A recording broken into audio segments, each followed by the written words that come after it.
दंडवत गोविंद गुरु बंदौ अभिजन सोए। पहले भये प्रणाम तिन नमो जो आगे होए। गुरु को कीजे दंडवत कोट कोट प्रणाम। कीट न जाने ब्रंग कोयो गुरु कर आप समान। सत साहेब हाथ श्रोता बंधुओं, आज मैं आप लोगों के सामने भगवान श्री राम का रहस्य यही प्रसंग रखने का प्रयास कर रहा हूँ, तो सुनिए बड़ी गौर से। धुआं देख खर दूषण केरा जाए सुपन खा रामन फेरा। बोली बचन क्रोध कर भारी देश कोश के सुरत विसारी। खरदूषण का विध्वंस देखकर आप कहाँ थे ज्ञानी बाबा? जाकर रावण को भड़काया। वह बड़ा क्रोध करके बोली, तूने देश और खजाने की सुधि ही बुला दी। करस पाने सो बस दिन राती सुध नहीं तब सिर पर आराती। शराब पी लेता है और दिन रात पड़ा सोता रहता है। तुझे खबर नहीं शत्रु तेरे सिर पर खड़ा है। सभा मांझ परिव्याकुल बहु प्रकार कह रोए। तोए जियत दस कंधर मोरी की अस गति होए। सभा के बीच वह व्याकुल होकर पड़ी हुई बहुत प्रकार से रो रो कर कह रही है कि अरे दशग्रीव, तेरे जीते जी मेरी क्या ऐसी दशा होनी चाहिए। सुनते सभासद उठे अकुलाई समझाई गह बाएं उठाई। कहे लंकेश कहस निज बाता के तब नासा कान निपाता। शूर्पणखा के वचन सुनते ही सभासद अकुला उठे। उन्होंने शूर्पणखा की बाहें पकड़कर उसे उठाया और समझाया।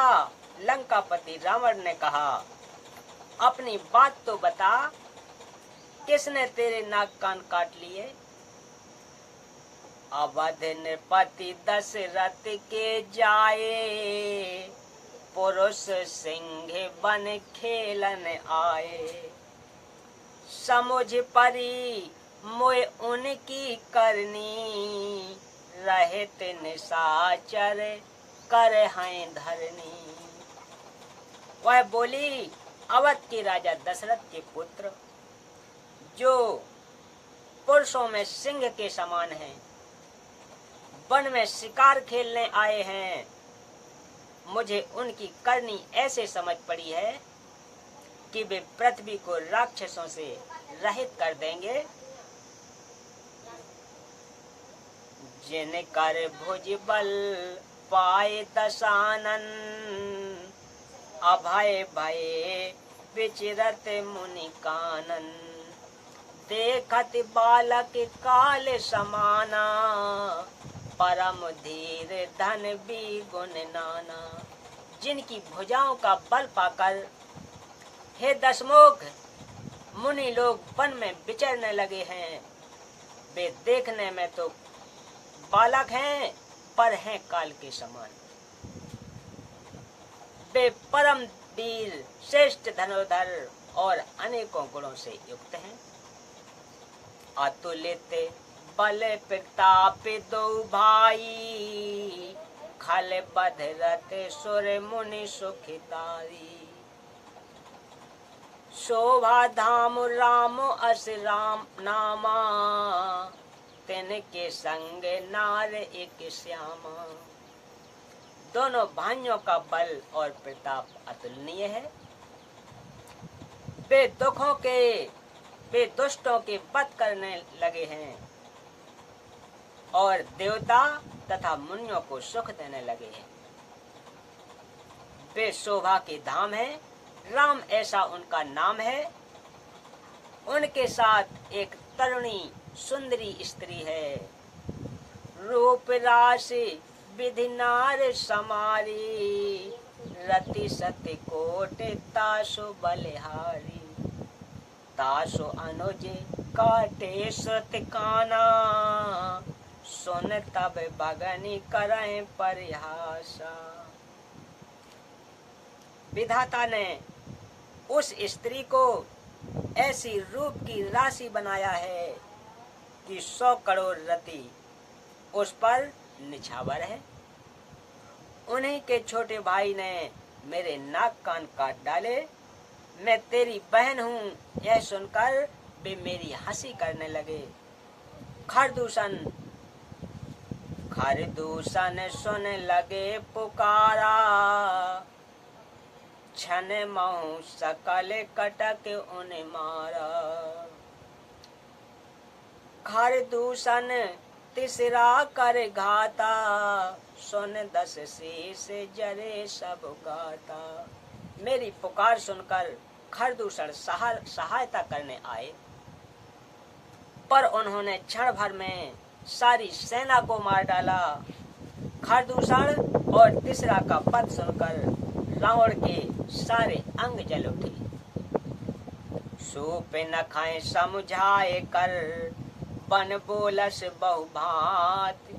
गयो भवन अति सोच बसे, नींद पड़े नहीं रात। उसने सूपनखा को समझाकर बहुत प्रकार से अपने बल का बखान किया।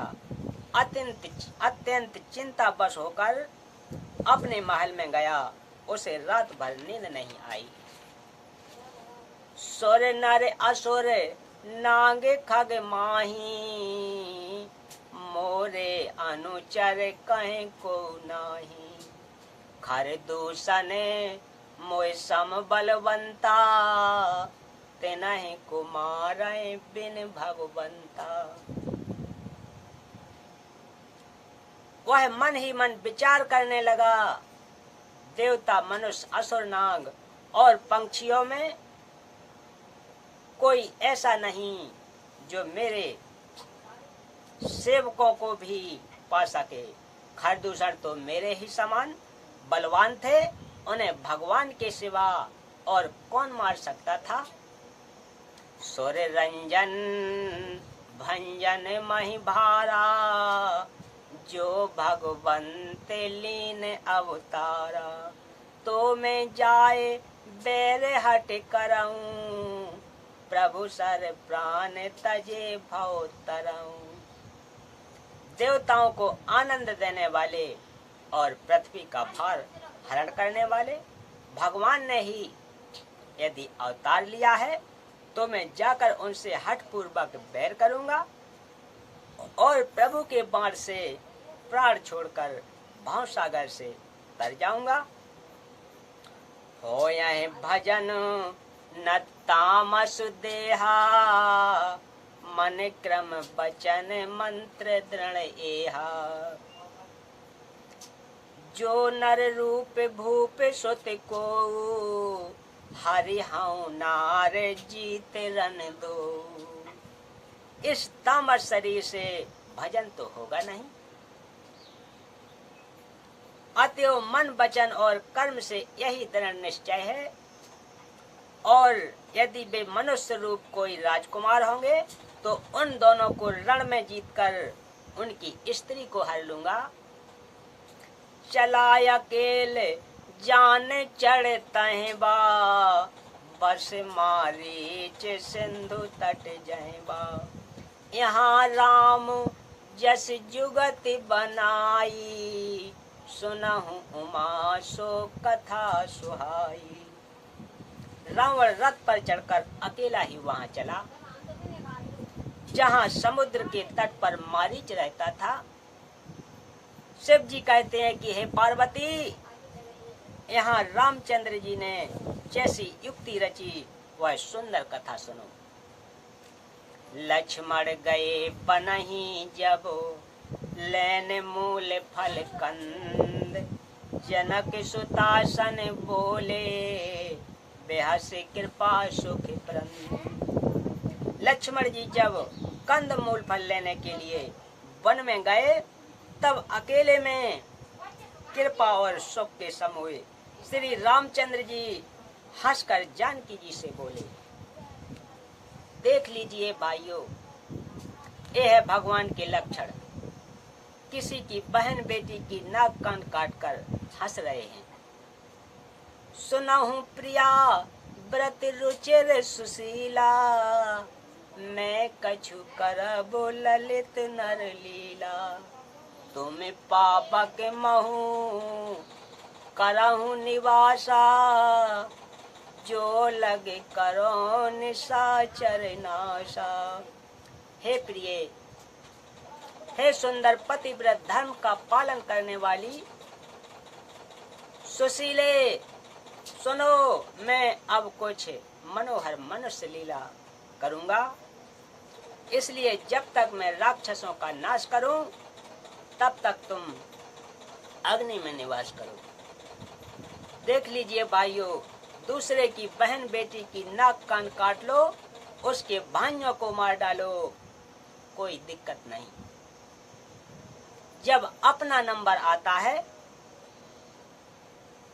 तो कहते हैं कि तुम अग्नि में निवास करो। क्या यही है भगवान के लक्षण? जब अपने पर बीतती है तब पता चलता है कि दुख कैसा होता है। कबीर परमेश्वर जी ने कहा है, जैसा दर्द आपने होवे ऐसा जान बिराने, जो अपने सो और के एक पीड़ पिछाने। जब ही राम सब कथा बखानी, प्रभु पद धर ही अनल समानी।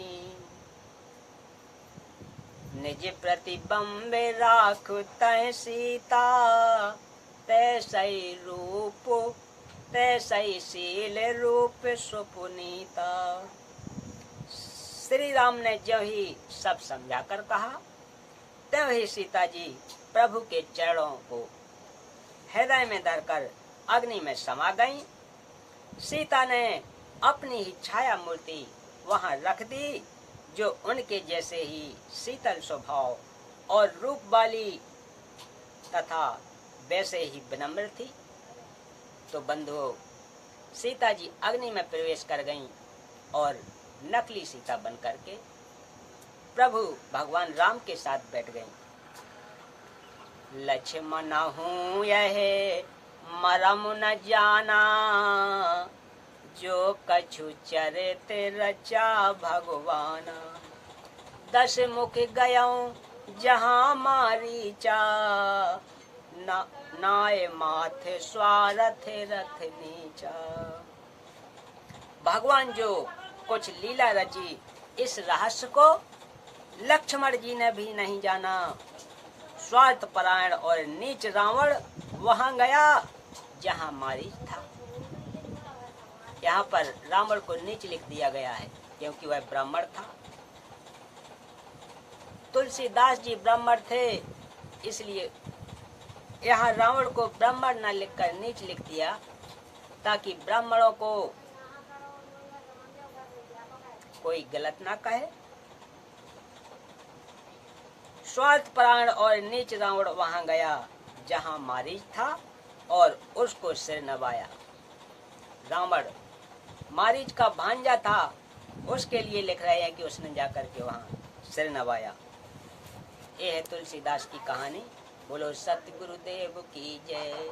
तो बंधु, भगवान राम के ना जाने कितने रहस्य रामचरितमानस में इस प्रकार छिपे हुए हैं। तो और भी रहस्य रामचरितमानस से लेंगे, तो देखते रहिए। मिलते हैं अगले रहस्य में, तब तक के लिए सब